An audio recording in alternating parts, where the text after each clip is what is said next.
Did you know that some people can sneeze with their eyes open?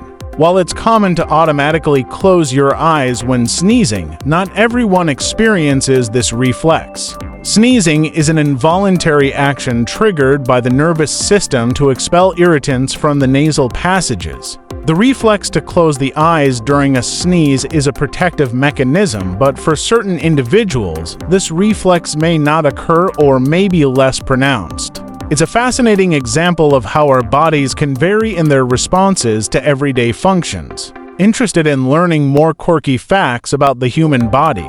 Subscribe to our channel for more intriguing insights and fun discoveries.